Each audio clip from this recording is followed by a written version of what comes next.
Okay, video blog 3 on sex, gender, and religion.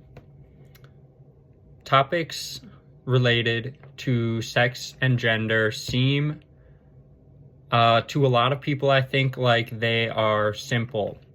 I think that perspective is actually a trap that leads to avoiding issues that could be polarizing, complicated, or uncomfortable, and it leads to dismissing other viewpoints, maybe. So, sex and gender could feel private and intuitive, yet issues related to sex and gender could be very confusing. Personally, if you're going through them, I think most people probably fall into one of two groups. People who are generally open and comfortable talking about sex and gender, and people who are closed and uncomfortable with these topics. Also, religion, for some reason, feels inseparable from issues related to sex and gender.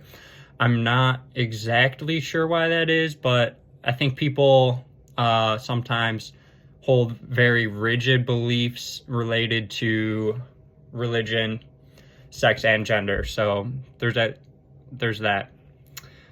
On an individual level, I think rigidly following beliefs could lead to some benefits, such as piety, but applying one's rigid beliefs on an interpersonal level to people without the same beliefs quickly can go from trying to do the right thing to being controlling, and eventually lead to oppression of non-dominant social groups.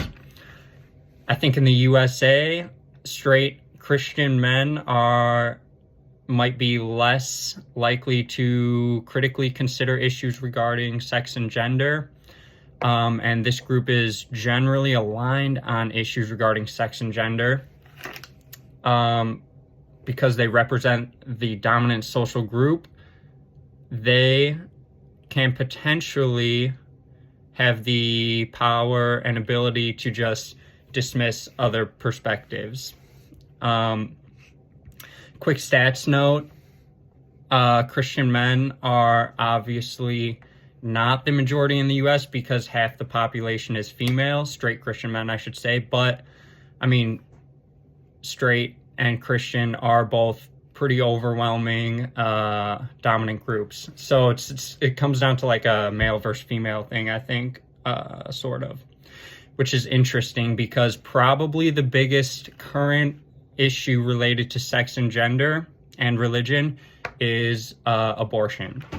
So some females I know think that abortion is and should be a female's choice.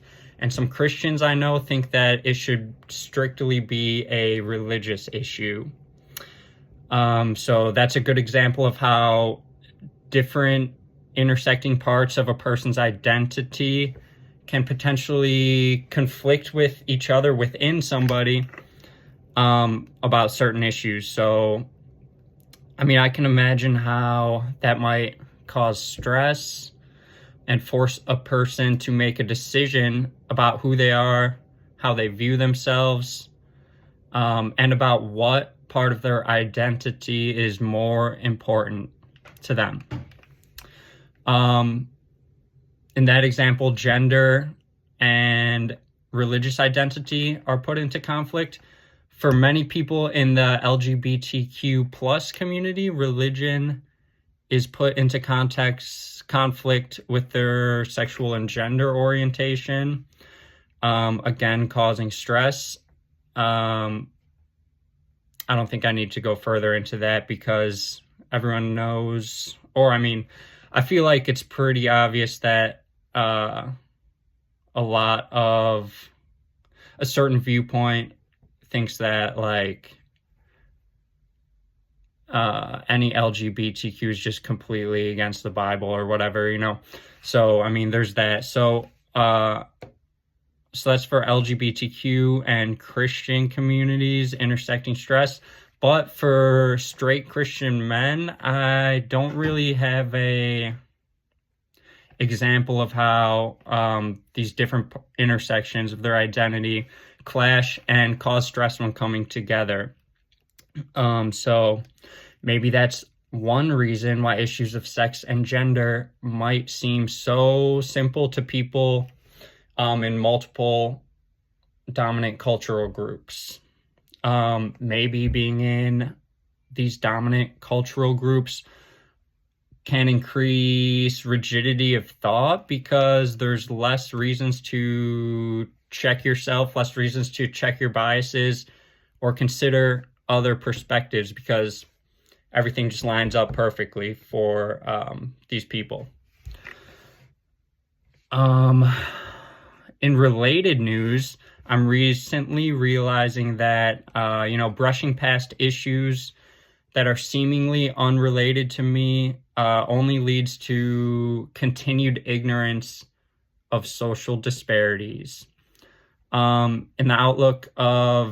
think the outlook that comes easily to a lot of people is like, that's an issue, but it's not my issue. So,